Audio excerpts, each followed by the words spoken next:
मैं जो ये अध्याय है वो 54वें श्लोक से शुरू कर रहा हूं, क्योंकि गीता का जो सांख्य योग है वो बहुत बड़ा योग है। किंतु मैं अभी जो समझाना चाहता हूं, अभी जो नेगेटिविटी चल रही है वो नेगेटिविटियों को दूर करने के लिए, नेगेटिव एलिमेंट्स को दूर करने के लिए भगवान ने कौन से उपाय दिखाए गए हैं आध्यात्म रूप से और गीता के अंदर, उसको समझने का प्रयास कर। तो अर्जुन ने कहा, हे केशव, आध्यात्म में लीन यानी कि आध्यात्मिक पुरुषों और स्थिर बुद्धि वाले मनुष्य का क्या लक्षण है। मतलब हम कैसे जाने कि ये आध्यात्म में भी स्थिर हो गया। अपने आप को आध्यात्मिक कहने से पहले अपने लक्षणों को चेक कर लेना, क्योंकि भगवान जो बताने जा रहे हैं आगे, वो भगवान ने बहुत सटीक रूप से अर्जुन को समझाया कि आध्यात्मिकता के अंदर स्थिर होने वाले के लक्षण क्या है। वो स्थिर बुद्धि मनुष्य कैसे बोलता है, मतलब वो स्थिर बुद्धि वाला मनुष्य कैसे बोलता है, उसकी बोली कैसी होगी, किस तरह बैठता है और किस प्रकार चलता है। ज्यादातर एक सामान्य बुद्धि वाला इंसान जिसकी बुद्धि बहुत सूक्ष्म लेवल तक है, वो दुनिया की चीजों को देखकर बड़ा हुआ है, वैसे ही उसके संस्कार है। तो जितना उसने संचित ज्ञान लिया है वैसे ही वो प्रश्न करेगा। तो अर्जुन का प्रश्न भी उतना ही था, यह आध्यात्मिक रूप से नहीं था। कृष्ण ने जवाब आध्यात्मिक रूप से दिया कि ऐसा पुरुष किस तरीके से बोलता है। मतलब स्थिर बुद्धि वाले मनुष्य के लक्षण के अंदर अर्जुन ने क्या पूछा कि वो कैसे बोलता है, कैसे बैठता है और किस प्रकार चलता है। मतलब ये बाह्य डिसिप्लिन की बात कर दी।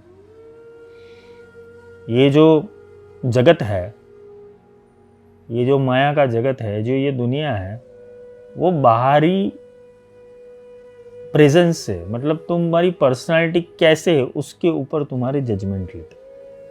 भीतर से कैसे हो ऐसा नहीं, कैसे उठता है, कैसे बोलता है, कैसे चलता है। अगर कोई अच्छा एक्टर हो तो वो नाटक भी कर सकता है, अच्छा प्रेजेंटेबल होने का, लेकिन उसके भीतर क्या चल रहा है वो पता नहीं चलेगा। आध्यात्म भीतरी शोध है, बाह्य शोध नहीं है।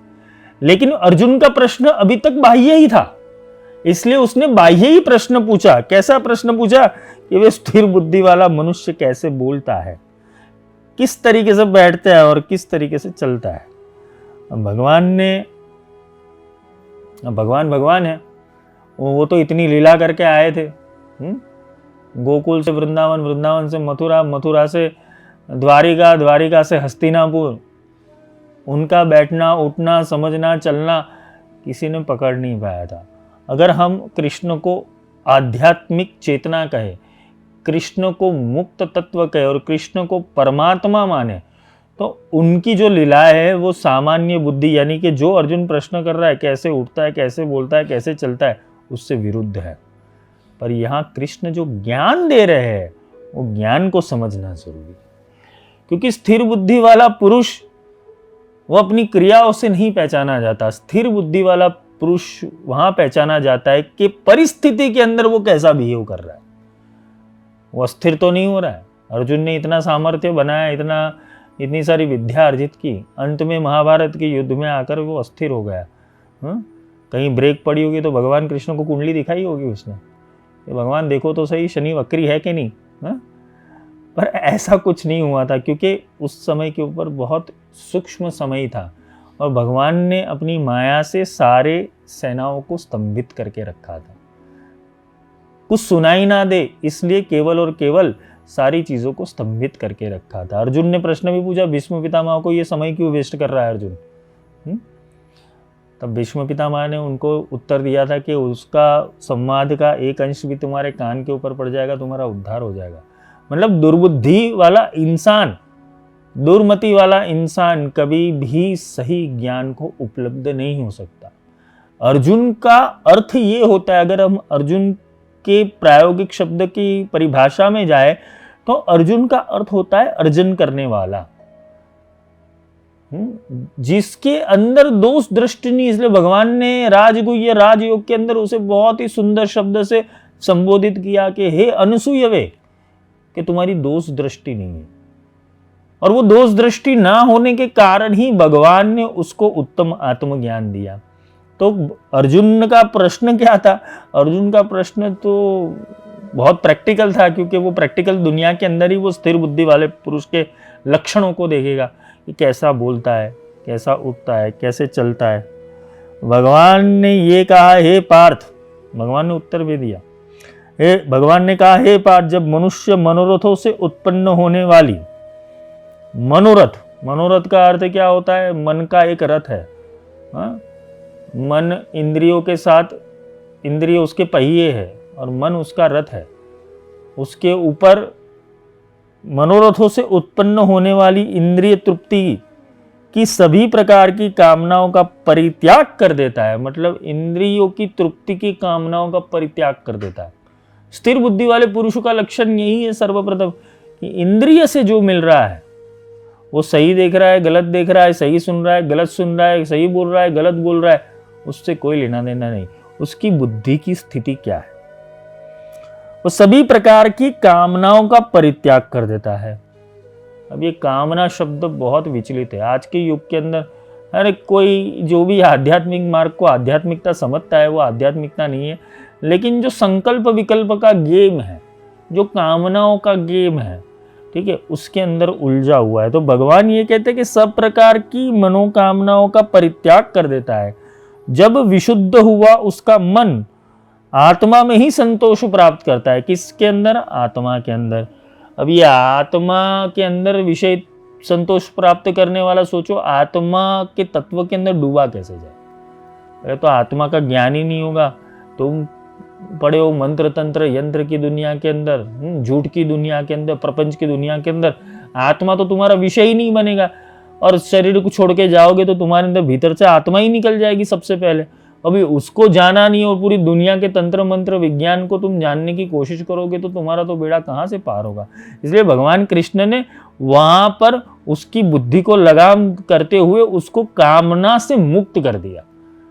कृष्ण ने अर्जुन को गीता इसलिए समझाई कि वो अपनी कामनाओं से मुक्त हो जाए, वो अपने संकल्पों विकल्पों से मुक्त हो जाए और केवल वही कर्म करे कि जिसके लिए वो बना हुआ है।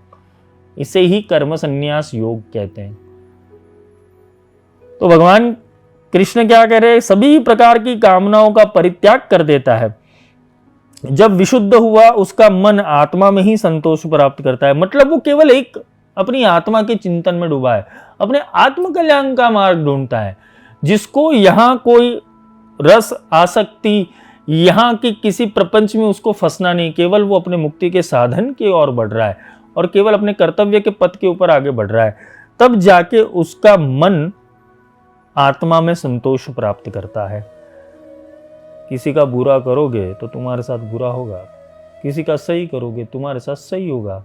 और जो ये सही और बुरे दोनों में से छूट जाता है, कोई सही कर रहा है तो भी ठीक और नहीं कर रहा है तो भी ठीक, सबको अपने कर्म के हवाले छोड़कर जो मुक्त आत्मा होता है वो विचरण के ऊपर निकल जाता है।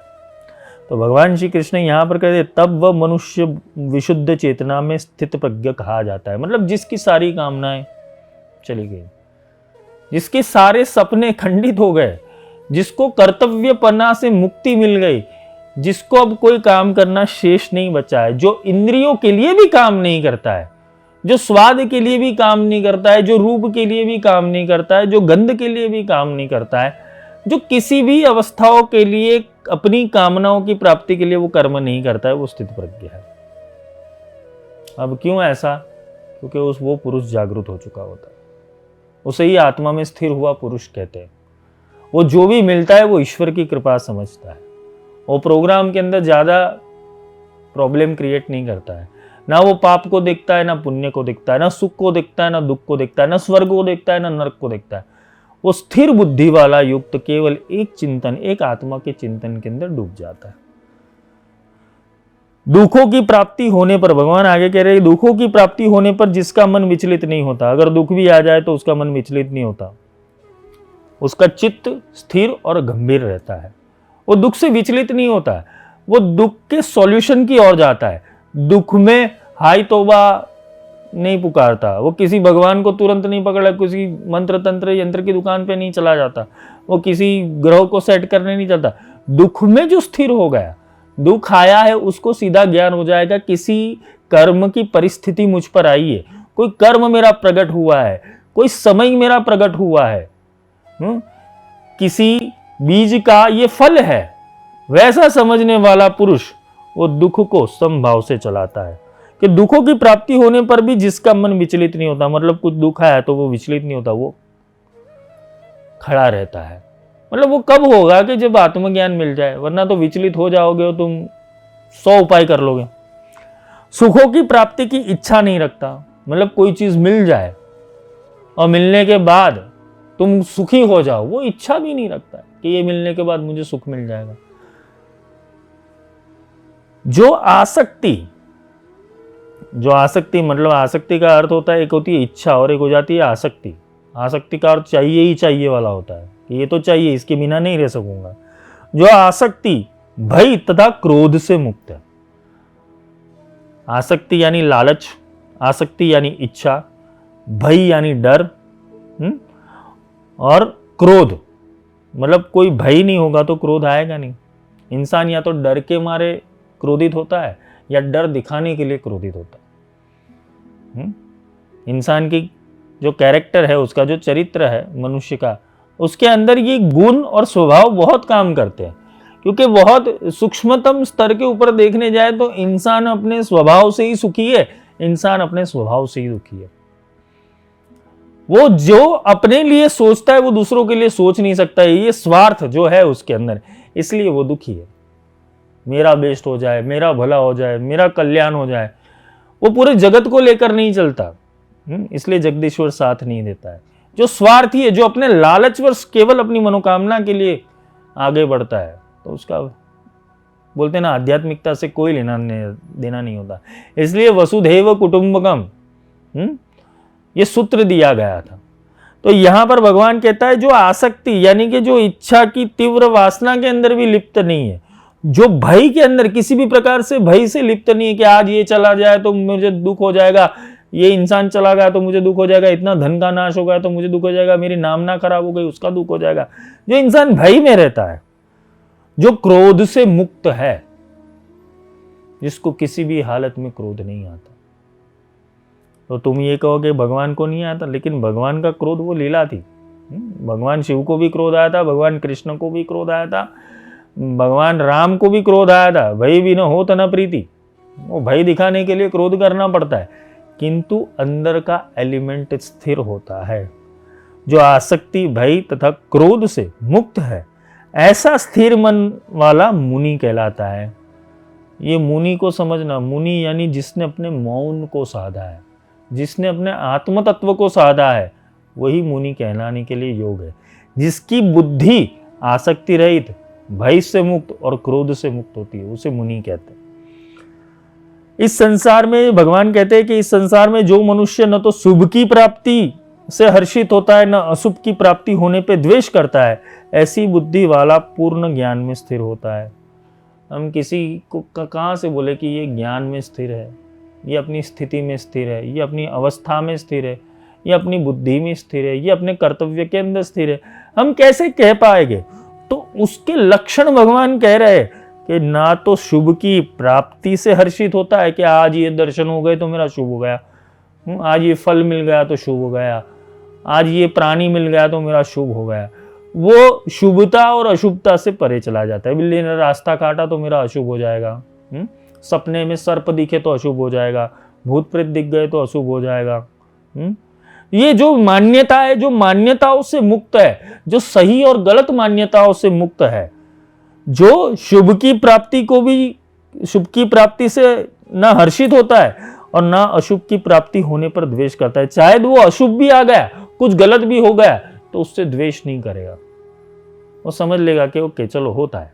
इतनी स्थिर बुद्धि वाला जो पुरुष होता है, वही पूर्ण ज्ञान में स्थिर हो पाता है। मतलब पूर्ण ज्ञान की प्राप्ति करने हेतु ये लक्षण होने तो जरूरी है।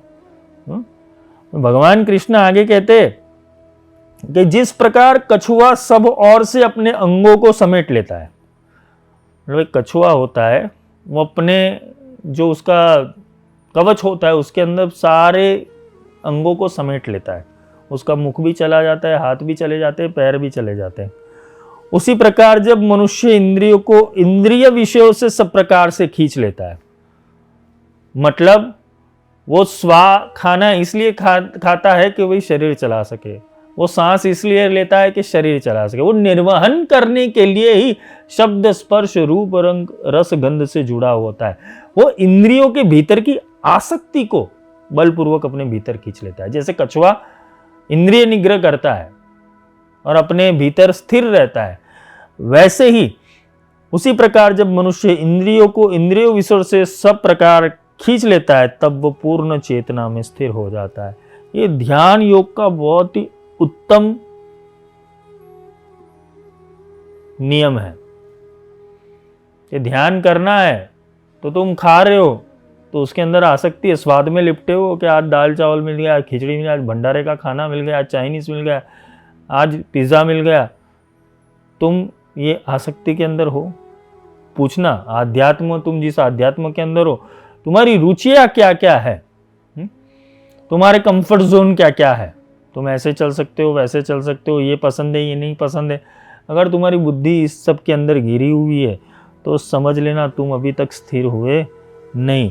जो इंद्रिय और विषय में सब प्रकार से विषयों को खींच लेता है, तब वो पूर्ण चेतना में स्थिर हो जाता है। मतलब अपना सारा ध्यान, सारी एकाग्रता, इंद्रियों से जितनी भी एकाग्रता है वो एकाग्रता खींच के मौनम एवं परम जपम, मौन के अंदर बैठ जाता है। तब जाके आत्मा के तार से जुड़ता है, वो परमात्मा के तार से जुड़ता है। उसे सिद्धियां प्राप्त करने की जरूरत नहीं, सिद्धियां उसको घर बैठ के मिल जाएगी। खुद के भीतर भगवान रहता है और मूर्ख बाहर ढूंढने चला जाता है। खुद के भीतर बहुत बड़ी चेतना, अंदर अल्लादीन का जादुई चिराग बैठा है, लेकिन घिसा क्या नहीं, वो अंदर भीतर नहीं घिसेगा, वो बाहर जाके किसी चिराग को ले आएगा। वही प्रॉब्लम होता है। भगवान आगे कहते हैं कि इंद्रियों द्वारा विषयों को ग्रहण न करने वाला, ये बहुत अच्छा श्लोक है। अगर इसको समझ लिया कि इंद्रियों के द्वारा विषयों को ग्रहण न करने वाला, मनुष्य के विषय तो मिट जाते हैं। मतलब यहां तक सीमित नहीं है कि भाई इंद्रियों से स्वाद छोड़ दिया, मतलब मिल रहा है, खा रहा है, लेकिन कभी कभी भी इच्छा प्रकट हो गई, कभी कभी भी इच्छा का गुलाम हो गया। इंद्रियों द्वारा विषयों को ग्रहण न करने वाला, मतलब उसे बोल दो कि भाई तुम आज साइकिल पे जाओ तो वो साइकिल पे चले जाएगा, आज तुम गाड़ी छोड़ दो, आज तुम 5 स्टार होटल का खाना छोड़ दो, आज तुम गद्दे के ऊपर मत सोना। वो बलपूर्वक इंद्रियों को समेट तो लेगा, एक बार तप कर लेगा इंद्रियों के प्रति। यहां पर भगवान बहुत सूक्ष्म तंतु समझा रहे हैं कि इंद्रियों द्वारा विषयों को ग्रहण न करने वाला, मतलब इंद्रियों को दमन करने वाला। इंद्रियों को दमन नहीं करना है, इंद्रजीत बनना है। तो ये कैसे संभव है? तो इंद्रियों द्वारा विषयों को ग्रहण न करने वाला मनुष्य के विषय तो मिट जाते हैं, मतलब विषय तो मिटा देगा वो बलपूर्वक, तपपूर्वक, इंद्रियों का निग्रह करके। वो काम, क्रोध, लोभ, मोह, ईर्ष्या, निंदा, राग, द्वेष के ऊपर वो अपना पूरा कंट्रोल लेगा। किंतु यहां पर स्थिर बुद्धि ने वो नहीं बनाया अभी तक। ये समझने ना बहुत सूक्ष्म परत है जो खुलने वाली है, परंतु उसमें रहने वाली आसक्ति बनी रहती है। ऐसा स्थिर बुद्धि वाला मनुष्य आसक्ति भी परमात्मा का साक्षात्कार करके मिट जाती है। मतलब बलपूर्वक, तपपूर्वक उसने आसक्ति मिटा देता है, लेकिन उसकी आसक्ति बनी रहती है किसी भी विषय वस्तु के अंदर। वो आसक्ति मिटेगी कैसे? इंसान को अगर आसक्ति मिटानी है तो उसे कोई स्वाद देने पड़ेगा, और वो सबसे बड़ा जो स्वाद है वो परमात्मा का स्वाद है। तो भगवान यहाँ कहते हैं कि ऐसे मनुष्य की बुद्धि, आसक्ति भी परमात्मा का साक्षात्कार करके मिट जाती है। मतलब जिसने बहुत तप कर लिया और एकाग्र हो गया, किंतु सूक्ष्म में भी आसक्ति रह गई, मतलब उसको निकलना है यहाँ से छोड़ना है। वो तप भी सार्थक करना है, तप को भी फल में ले जाना है, तप का भी फल चाहिए उसको। तो भगवान कह रहे हैं कि उसको परमात्मा का साक्षात्कार करना पड़ेगा। अब परमात्मा का साक्षात्कार करने यहाँ तो आना ही पड़ेगा कि इंद्रिय और उसकी आसक्ति के विषयों को छोड़ना पड़ेगा। वो बस इसलिए कर्म कर रहा है कि कर्म करना है, वो इसलिए सांस ले रहा है क्योंकि सांस लेनी जरूरी है, वो इसलिए खा रहा है क्योंकि खाना जरूरी है। उसके अंदर रुचि नहीं है। तो रुचि जब चली जाती है और तुम्हारा तार परमात्मा के साथ अनुसंधान में चला जाता है, तब वैराग्य की प्राप्ति होती है। और तप से प्राप्त हुआ वैराग्य वो टिक जाता है। कभी समर्पण से प्राप्त किया वो वैराग्य समर्पण कर दिया, और वैराग्य प्राप्त है, लेकिन कभी ना कभी आसक्ति आ जाती है, वो सुदामा जैसी हालत हो जाती है। आसक्ति आ जाती है, वैराग टूट जाता है, और वैराग टूटता है तो मतलब तप टूट जाता है। तो ये परिस्थिति बनानी पड़ती है।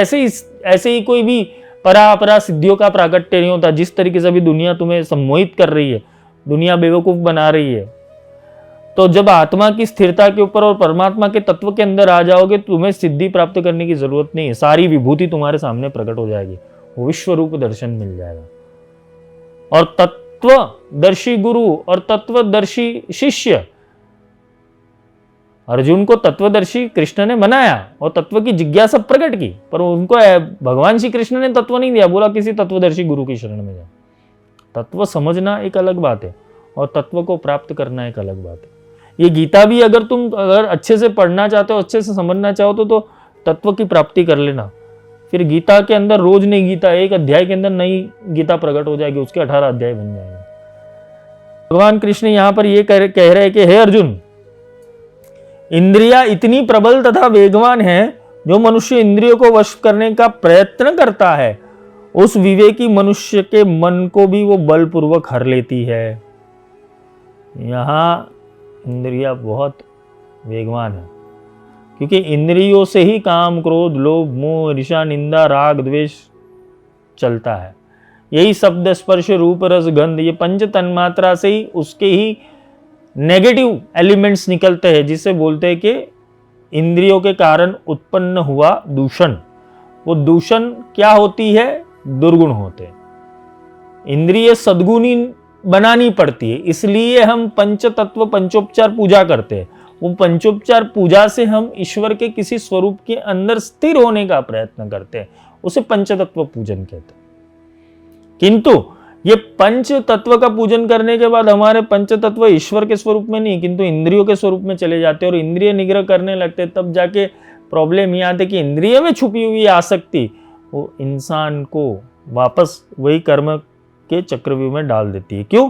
क्योंकि वो बहुत ही प्रबल और वेगवान है। तुम 10 दिन खिचड़ी खाओगे, 11वें दिन तो तुम्हें ऐसा लगेगा कि चलो आज बाहर जाके समोसे खा लो। श्रावण महीना जैसे ही छूटेगा, श्रावण महीना जैसे समाप्त हो जाएगा, इंसान के अंदर इतनी प्रबल इच्छा हो जाएगी कि आज तो 56 भोग करो। मतलब आसक्ति छूटी नहीं, वो भूखा इसलिए रह रहा है कि वो तप पूर्वक उसने वो संचित किया है, अपने आप नहीं छोड़ा है। किसी संकल्प हेतु वो उपवास कर रहा है, ईश्वर प्रणिधान के लिए नहीं कर रहा है, किसी स्वरूप की प्राप्ति हेतु वो कर रहा है, किसी संकल्प की पूर्ति हेतु कर रहा है, किसी मनोकामना की पूर्ति हेतु कर रहा है, तो वो भक्ति में नहीं गिना जाएगा। वो केवल और केवल इंद्रियों की तृप्ति के लिए वो तप कर रहा है, तो बलपूर्वक वो इंद्रियों को खींचा। पर इंद्रियां प्रबल और वेगवान है। जो मनुष्य इंद्रियों को वश में करने का प्रयत्न करता है, उस विवेकी मनुष्य को मन भी बलपूर्वक हर लेती है। मतलब विवेकी मनुष्य अगर दमन भी करना चाहे और ऊपर उठना चाहे, लेकिन जब तक वो सही ज्ञान के संपर्क में नहीं आएगा, वो साक्षात्कार के संपर्क में नहीं आएगा, तब तक उसकी वृत्तियां बदलेगी नहीं। देखो, ये वृत्ति का खेल है। इंद्रिया वो वृत्ति के अधीन चलती है, इसलिए देवी भी वृत्ति के अधीन है। हम भगवती को बोलते हैं वो देवी शक्ति, हमारे भीतर की जो भी शक्ति है, जो संचित शक्ति है, उस शक्ति भी हमारी वृत्तियों के ऊपर चलती है। इसलिए तो तांत्रोक्त रात्रि सुक्त के अंदर आया है कि या देवी सर्वभूतेषु वृत्ति रूपेण संस्थिता। इंसान की वृत्ति जिस दिशा में जाती है, वही वृत्ति को चित्त उसका पीछा करता है, वही चित्त के अंदर उसका ध्यान जाता है, वही ध्यान को वो प्राप्त होता है। तो परमात्मा नहीं मिलता है उसे, वो इंद्रियों की तृप्ति के कारण ही जाता है। उसी विवेकी मनुष्य के मन को भी बलपूर्वक हर लेती है। ये इंद्रिय अगर विवेकशील इंसान है, लेकिन इंद्रियों ने तुम्हारे साथ विद्रोह कर दिया, तो वो तुम्हारा विवेक भी छीन सकती है। जो मनुष्य इंद्रियों को पूर्णतः वश में रखते हुए अपनी चेतना को मुझ में स्थिर करता है, भगवान क्या कहते हैं? जो इंद्रियों को पूर्णतः वश में रखते हुए अपनी चेतना को मुझ में स्थिर कर देता है, वही मनुष्य स्थिर बुद्धि वाला कहलाता है। अब भगवान कृष्ण ने बोला मुझ में स्थिर कर देना, मतलब भगवान श्री कृष्ण है कौन? ये डिकोड करना पड़ेगा। मूर्ति नहीं है, कोई निराकार तत्व है, तो समझोगे कैसे उसको? कैसे समझ में आएगा? उसे साक्षी पुरुष की अवस्था कहते हैं। क्योंकि कृष्ण ने अक्षर ब्रह्म योग में अपना स्वरूप दिखाया गया कि मैं निर्गुण निराकार हूँ। भक्ति योग में भी बताया कि सगुण रूप से भजने वाले और निर्गुण रूप से भजने वाले। तो सगुण रूप से वो जिस स्वरूप की कामना में जाते उसी स्वरूप की प्राप्ति होती है, पर जो निर्गुण निराकार एक रूप से मुझे भजता है तो वो मेरी प्राप्ति करता है। तो भगवान कहता है कि जो इंद्रियों को पूर्णतया वश में रखते हुए अपनी चेतना को मुझ में स्थिर कर देता है। किसको? अपनी चेतना को, इंद्रियों को नहीं, चेतना को। जिसकी चेतना ईश्वरीय तत्व में स्थिर हो जाती है, इंद्रिय नहीं। इंद्रिय को केवल विषय आसक्ति के अंदर घिरे हुए, उसको तुम तामसिक विषयों को में ले जाओ, सात्विक विषयों में ले, रास्तिक विषयों में ले जाओ। इंद्रियों का काम है विषय फेंकना। तुम सत्वों में भी फंसे हो तो फंसे हो, तुम रजस में भी फंसोगे, तुम तमस में भी फंसोगे। तुम ये त्रिगुण बने हुए फंसाने के लिए। लेकिन ईश्वर यहां पर ये कहते हैं कि जो मुझ में अपनी चेतना को स्थिर कर देता है। अब चेतना समझना, चेतना बहुत सूक्ष्म लेवल है। वो चेतना तुम्हारा प्योर कॉन्शियसनेस है, तुम्हारी चित्त वृत्ति है। जब वो चेतना से ही चित्त वृत्ति बनी हुई है तो चेतना तुम्हारी वहां बह रही है जहां तुम्हारा चित्त जा रहा है।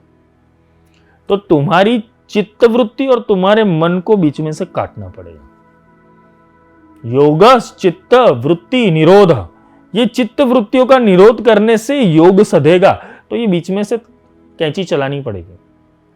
मन और चित्त को दोनों को, विषयों को और चित्त को दोनों को अलग करना पड़ेगा। वो होगा परमात्मा के स्वरूप से। इसीलिए नाद ब्रह्म उपासना जरूरी। जो चित्त वृत्ति अधोगामी हो रही थी वो चित्त वृत्ति ऊर्ध्वगामी हो गई। फिर चाहे तुम कुछ भी करो, तुम जहां पर भी खा रहे हो, पी रहे हो, उठ रहे हो, बैठ रहे हो, जहां पर भी घूम रहे हो, उससे कोई लेना देना नहीं। तुम्हारी चित्त की वृत्ति एक जगह के ऊपर टिक गई। भीतर की वृत्ति, यानी भीतर परिवर्तन करना है, बाहर नहीं। बाहरी दिखावा मत करना। वेशभूषा कायम करे, मन से रहे अड़िग, भूत रहे चोला भजे, करे न प्रीत घड़ी। माला जटा खूब पहने ना ज्ञान विवेक, आडंबर अति लालसा सिमरे माया अनेक। ये अनेकों प्रकार की माया को सिमरता रहता है। आडंबर अति लालसी, तो लालच के बस क्या करता है? वो तिलक लगा लेगा, माला पहन लेगा, जटा पहन लेगा, भगवे कपड़े पहन लेगा, ये सारी क्रियाएं कर लेगा, लेकिन भीतर की वृत्ति नहीं बदली तो वो साधु नहीं कहलाता। तो साधु बनने की जरूरत नहीं, सीधे बनने की जरूरत है। आज के युग के अंदर लोग साधु तो बन जाते लेकिन सीधे नहीं बनते, भीतर की वृत्तियों का परिवर्तन नहीं हुआ। तो यहां भगवान कहते हैं कि इंद्रियों के विषयों का चिंतन करते हुए मनुष्य उन विषयों में आसक्ति हो जाती है। ऐसी आसक्ति उन विषयों की कामना उत्पन्न करती है और वो कामना में विघ्न पड़ने से क्रोध उत्पन्न होता है। पहले तो चेतना की स्थिरता ईश्वर में लानी है, उसे स्थिर बुद्धि वाला पुरुष कहते हैं। लेकिन इंद्रियों का काम क्या है? यहां पर इंद्रियों का काम भगवान बहुत बारीकाई से समझा रहा है। ध्यायतो विषयान पुंसा संगिस्तेषु उपजायते, संगात संजायते कामा, कामा क्रोधो विजायते। संगात संजायते कामा, यहां संगति समझ लेना। यहां संगति चाहे तुम दुनियादारी से कर रहे हो, दुनिया से कर रहे हो, लोगों से कर रहे हो, समाज से कर रहे हो, दोस्तों से कर रहे हो, तुम संगति किसकी कर रहे हो? तुम शास्त्रीय संगति कर रहे हो, अशास्त्रीय संगति कर रहे हो? तुम्हारा मत कौन सा है? तुम्हारी मन की सोच कैसी है? तुम्हारी इंद्रियां कैसे चलती है? तुम कैसे पूरे दिन अपने साथ रहते हो? कैसे विचारों के साथ रहते हो? कैसे मन के साथ रहते हो? कैसे दुष्ट प्रभावों के साथ रहते हो? कैसे भावों में रहते हो पूरे दिन? वो तुम्हारी संगति है। भगवान कृष्ण अर्जुन यहां को यह समझा रहे कि संगात संजायते कामा। अर्जुन, जैसा संग होगा वैसा कर्म होगा। इसलिए सज्जन पुरुषों का संग करना चाहिए, दुर्जनों का संग नहीं करना चाहिए, शास्त्र कह रहे हैं। लेकिन सज्जन पुरुष और दुर्जन पुरुष दोनों ही हमारे भीतर रहते हैं। हमारा मन ही सज्जन है, हमारा मन ही दुर्जन है। जब वो गलत चीजें खा रहा है, पी रहा है, सोच रहा है तो वो दुर्जन हो जाता है। जब वो सही चीजें सोचता है, सही चीजें खाता है, सही चीज पीता है, सही जगह पे जाता है, सही वाइब्रेशन में रहता है, वही संगति है। चाहे तुम कीचड़ के अंदर रहो, पर अगर कमल बिल के खिलना चाहते हो तो तुम्हारे अंदर इतना बल होना चाहिए कि तुम तालाब के कीचड़ के अंदर कमल बन के खिल पाओ। वैसे ही तुम्हारे आसपास कितनी भी नेगेटिविटी हो, अगर तुम्हारी भक्ति प्रबल है, तुम्हारा चिंतन प्रबल है, तुम्हारा विषय प्रबल है, तुम्हारी चेतना प्रबल है तो तुम कमल की तरह खिल पाओगे। जैसे प्रहलाद थे, तो प्रहलाद के आसपास तो दुष्ट संगति वाले ही थे। दानों से पूरा शहर भरा पड़ा था और उसे रोज परेशान किया था, लेकिन प्रहलाद की भक्ति बिगड़ी नहीं, शबरी की भक्ति बिगड़ी नहीं, नरसिंह मेहता की भक्ति बिगड़ी नहीं, जितने भी भक्त हो गए उनकी भक्ति नहीं बिगड़ी। क्यों? उनकी संगति उनके सही मन से थी और उनकी चेतना परमात्मा में स्थिर थी। ये चेतना का खेल है। चेतना परमात्मा में जब स्थिर हो जाती है तब जाके वो असंगति पैदा करती है। और असंगति जैसे ही पैदा हो जाती है तब तुम्हें संसार से कोई लेना देना नहीं।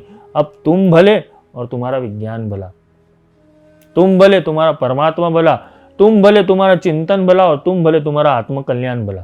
तो दुनिया क्या सोच रही है क्या नहीं सोच रही उससे तुम्हें कोई लेना देना नहीं रहेगा। जितनी तुम दुनिया की चिंता करोगे वो भीतर तुम्हारा बैठा है, जो तुम्हारे बैठा है घर भीतर रहता है सचेत, जो तुम्हारे अंदर आकर जो बैठा हुआ है और जो तुम्हारे अंदर जी रहा है उससे तुम रूबरू नहीं हो पाओगे, उसको तुम नहीं मिल पाओगे। क्यों?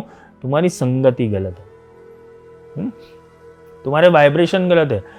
तुम 4 गलत लोगों की संगति में रहोगे तो अपने आप तुम्हारे अंदर नेगेटिविटी फैलने लगेगी। 4 निंदकों के बीच में रहोगे तुम्हारा दिमाग ऐसा कहेगा कि इनसे छूटो। अगर तुम सही वाइब्रेशन में हो और तुम गलत वाइब्रेशन में हो तो वो निंदा और गॉसिप तुम्हें अच्छी लगेगी। जहां चुगली हो रही होगी तुम और इंटरेस्ट लेके चुगली करोगे। तो ये निंदकों का काम होता है। और यही निंदक क्या करते हैं कि सारे लोगों के जो पाप होते हैं ना अपने सिर के ऊपर ले लेते हैं। तो निंदा से दूर रहे। क्यों? ये संगति का असर होता है। और संगति क्या होता है? वो भी नरक में जाएंगे, तुम्हें भी नरक में ले जाएंगे। वो तो अपनी आत्मा को डुबाएंगे, तुम भी अपनी आत्मा को डुबाओगे। भाई भ्रांति स्तुति लज्जा निंदा में रहने वाले और जीव धर्म में रहने वाले कि आज क्या खाऊंगा, क्या पीऊंगा, कैसे चलूंगा, कैसे उठो, मेरा ये दुख है, ज्यादा दुख में रहने वाले इंसान से भी दूर रहना, वरना वो नेगेटिविटी फैला देंगे। जिसको पता ही नहीं, जिसको लक्ष्य ही नहीं पता है, वैसे लोगों के साथ तुम रहोगे। जिसको अपने जीवन का लक्ष्य ही नहीं पता है कि वो क्यों जी रहा है, क्यों मरने वाला है, क्यों पैदा हुआ है, क्यों नष्ट हो जाएगा, जिसकी जिजीविषा इतनी है कि आज क्या करूंगा, मुझे बस फैसिलिटी चाहिए, मैं यहाँ भोगने के लिए आया हूं, जिसका चिंतन ही बड़ा नहीं है, तो वो तुम्हारा भला, तुम्हारी आत्मा का भला तो नहीं कर पाएगा। वैसे ही जैसा संग होता है ना वैसा रंग लगने लगता है अपने आप। और ये संगति से छुड़वाने का काम ही आध्यात्म है। इसलिए जो आध्यात्म के अंदर जो प्रवचन होते हैं, जो ज्ञान चर्चा होती है, इसे सत्संग कहते हैं, सत्य का संग करना। और बाहर जो करते हो वो क्या तुम्हारी सत्संग होती है? नहीं, वो दुनियादारी की चर्चा होती है, उससे आत्मा का भला नहीं होने वाला। तो वैराग्युक्त पुरुष, वैरागी पुरुष जो मुनि है, जो तपस्वी है, जो योगी है, वो अपने आप को असंगति में डाल देता है कि नहीं चाहिए दुनियादारी। क्यों? ज्यादा दुनियादारी में रहोगे दिमाग की खिचड़ी हो जाएगी तुम्हारी। वो राजमा चावल पकाएंगे, उसकी सुगंध तुम्हारे तक आएगी। इससे अच्छा है निंदा करने वाले, झूठ बोलने वाले, प्रपंच करने वाले, इधर की बात उधर करने वाले, ये जो इनके विषय होते, जो गॉसिप चल रही, सास भी कभी बहू थी, ऐसे लोगों से दूर रहना। क्यों? क्योंकि भगवान कृष्ण यहाँ पर यही समझा रहे कि जो मनुष्य इंद्रियों के विषयों का चिंतन करते हुए मनुष्य उन विषयों में आसक्ति हो जाती है। मतलब जिन विषयों का तुम चिंतन करोगे वैसे विषयों से आसक्ति हो जाएगी। तुम्हें बहुत ही गलत सोचने की आदत पड़ी होगी तो कोई सही सोचने वाला तुम्हारे सामने आ जाएगा, तुम बौखला जाओगे। तुम्हें सत्य ज्ञान मिलने लगेगा, तुम्हारा मन बौखला जाएगा। तुमने किसी अंधश्रद्धा को पकड़ी और तुम्हारे अंधश्रद्धा को तोड़ा जाए, तुम्हारा मन बौखला जाए। तुम्हारे पैटर्न तोड़ने के ऊपर तुम्हारा मन बौखला जाएगा। क्यों? क्योंकि इंद्रियों के विषयों का चिंतन करते हुए मनुष्य की उन विषयों में आसक्ति हो जाती है। अभी कोई सदगुरु तत्व, जो तत्वदर्शी गुरु है, वो तुम्हें बोलेगा भाई रोज शंकर भगवान के मंदिर जा रहे हो, कोई मना नहीं है, कृष्ण के मंदिर जा रहे हो, मना नहीं, लेकिन कभी समझ के जाओ ना। हनुमान चालीसा 108 बार कर रहे हो, कोई दिक्कत नहीं, करो, लेकिन कभी समझो तो सही। नहीं, समझना नहीं है, आसक्ति बंधी हुई है। व्रत कर रहा है, व्रत के पीछे का महत्व समझा नहीं, आसक्ति बंधी हुई है। तीर्थ पे तो जाना ही जाना पड़ेगा, वहां भगवान मिले कि नहीं मिले उससे कोई लेना देना नहीं, आसक्ति बंधी हुई है। मतलब ये सारी आसक्ति और सारे चक्रव्यूह से छुड़वाने का काम गुरु का होता है। जब तत्वदर्शी गुरु हो जाता है तो तुम्हारी चेतना परमात्मा में स्थिर करता है। तुम्हारे कर्म को परमात्मा में नहीं स्थिरता, कर्म तो तुम जो भी करो, लेकिन तुम्हारा विषय का चिंतन वो बदल देता है। और जब वो बदल देता है तो चिंतन करता हुआ मनुष्य उन विषयों में आसक्ति हो जाता है। मतलब भूत की आसक्ति रखने में, भूत के विषय का चिंतन करने वाला भूत में आसक्त हो जाएगा, यक्ष की आसक्ति करने वाला यश में फंस जाएगा। कोई देवताओं के अंदर आसक्ति हो जाए, आज हनुमान जी में आसक्ति हुई, कल गणपति में आसक्ति हुई, कल इंद्रदेव के अंदर आसक्ति हुई, फिर कुबेर में आसक्ति हुई, तुम्हारा विषय जैसे जैसे चिंतन होता जाएगा वैसे आसक्ति बन जाएगी। कोई भूत प्रेत चुड़ैल जिन्नात भी, आज तो पॉडकास्ट के ऊपर तो ये सारी कर्ण पिशाचिनी सारी बातें चल रही होती है, तो तुम उनका चिंतन करते करते तुम्हारी विषय आसक्ति उसमें बन जाएगी। तुम कभी ना कभी तो एक बार तो सोचोगे आज चलो उर्वशी अप्सरा का मंत्र कर लो, ये हो जाएगा। क्यों? तुम्हारा विषय जिस तत्व चिंतन के ऊपर लगेगा वो चिंतन बढ़ जाएगा ना कभी उससे कर्म होगा, तो वो कर्म से कैसा छूटा जाए, इसलिए ऐसी आसक्ति से उन विषयों की कामना उत्पन्न होती है। भगवान कृष्ण आगे यही कह रहे हैं कि ऐसे चिंतन करते करते एक दिन तुम्हें कर्म करने के लिए वो प्रेरणा हो जाएगी। इसलिए गुरु क्या करते हैं, वो सुदर्शन चक्र चलाते हैं, वो तुम्हारे आसपास के सारे वर्तुल को तोड़ने के लिए सत्संग का मारा चलाते हैं। क्यों? क्योंकि तुम्हारी बुद्धि और तुम्हारी प्रज्ञा को स्थिर के लिए सत्संग की बहुत जरूरत है। वो हैमरिंग करते, रोज हैमरिंग चलता है गुरु के पास। क्यों? क्योंकि तुम्हारा बुद्धि स्थिर हुआ कि नहीं, तुम्हारा आत्मा स्थिर हुआ कि नहीं, गुरु को क्या लेना देना है। तुम्हारी आत्मा को और तुम्हारी बुद्धि को स्थिर करके गुरु को क्या भरे, एक आत्मा का कल्याण होगा। तुम्हारे भीतर कितने जन्मों से भटक रहे हो, तुम स्थिर हो जाओगे। तो ऐसी आसक्ति से उन विषयों की कामना पैदा होगी, जैसा चिंतन करोगे वैसी कामना पैदा होगी। वो कामना सोचते सोचते एक दिन कर्म कर लोगे, और वो कामना से विघ्न में पड़ने से क्रोध उत्पन्न होता है। अब तुमने कर्म सोच लिया, अब क्रिया सोच ली कि अब तो मैं उर्वशी साधना करके ही रहूंगा, यक्षिणी साधना करके ही रहूंगा, यहाँ तो मैं जाकर ही रहूंगा, मेरी इतनी बड़ी प्रॉपर्टी बना के ही रहूंगा। ये विषयों का चिंतन करते करते एक दिन कामना हो गई, वो कामना की पूर्ति होना ना होने के ऊपर क्या करेगा तुम्हारा मन, तुमने जैसा है वैसा नहीं होने के ऊपर मन क्या करेगा, क्रोध को उत्पन्न करेगा। मतलब जो बलपूर्वक मन को स्थिर किया था तप से, स्वाध्याय से, काम, इंद्रिय निग्रह करके, फिर तुम्हारी मनोकामना पूर्ण नहीं हुई तो तुम विद्रोह करोगे, तुम क्रोध में चले जाओगे, तुम भगवान को भी कोसोगे, तुम गुरु को भी कोसोगे, तुम अपने आचारों को भी कोसोगे, कुल देवताओं को कोसोगे, ग्रहों को कोसोगे। ये नेगेटिविटी अपने आप बनने लगेगी। क्यों? क्योंकि तुमने जो विषयों का चिंतन किया, वो विषयों के चिंतन से तुम्हारे अंदर कामना पैदा हुई, वो कामना से तुमने कर्म किए और कर्म फल की प्राप्ति नहीं हुई तो तुम्हारा क्या होगा। आगे भगवान कृष्ण समझा रहे कि क्रोधात् भवति सम्मोह, सम्मोह स्मृति विभ्रम, स्मृति भ्रंशा बुद्धिनाशो, बुद्धिनाशात् प्रणश्यति। ये क्रोध से उत्पन्न जो होता है, क्रोध से अत्यंत पूर्ण मोह उत्पन्न होता है। हमें क्रोध क्यों उत्पन्न होता है? क्योंकि मोह उसकी जड़ है।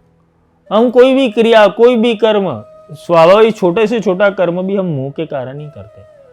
इसलिए भगवान ने स्थिर बुद्धि पुरुष वाले लक्षण समझा है कि स्थिर बुद्धि कैसे बनना है। वो मोह से स्मरण शक्ति में भ्रम उत्पन्न होता है। फिर तुम्हें लगता है कि भाई हमारा चित्त भ्रम हो गया, हमें भूत प्रेत बैताल लग गए हुए, हमें पितृ लग गए, हमें कुछ खराब हो गया। नहीं, ये मोह के कारण तुम्हारी स्मरण शक्ति में भ्रम उत्पन्न हो जाता है, तुम्हारी मेमोरी लॉस हो जाता है, तुम्हारा कॉन्शियस माइंड जो होता है वो फ्यूज हो जाता है, तुम्हारा कॉन्शियस माइंड इधर उधर भटकने लगता है। क्यों? क्रोध उत्पन्न हुआ, मोह उत्पन्न हुआ, पूर्ति नहीं हुई तो अब बौखला जाएगा। ईर्ष्या से, राग से, द्वेष से, यही चीजों के कारण उसके अंदर क्रोध की उत्पत्ति होती है। पूरा नहीं होता तो मतलब बौखला जाता है, मतलब उसकी बुद्धि बिगड़ जाती है। स्मरण शक्ति में भ्रम हो जाने पे बुद्धि नष्ट हो जाती है। स्मृति भ्रंशा बुद्धिनाशो, कि स्मृति भ्रंश हो जाती है और बुद्धि का विनाश हो जाता है। ऐसी बुद्धि नष्ट हो जाती है, और बुद्धि के नष्ट होने के ऊपर मनुष्य का अधोपतन हो जाता है। मतलब ये बुद्धि अगर स्थिर हो जाए तो प्रज्ञान ब्रह्म हो जाता है, और बुद्धि अगर अस्थिर हो जाए तो पतन हो जाता है। बुद्धि नाशात् प्रणश्यति। तो आगे भगवान कृष्ण जो कह रहे अगली बार देखेंगे। जय माई की।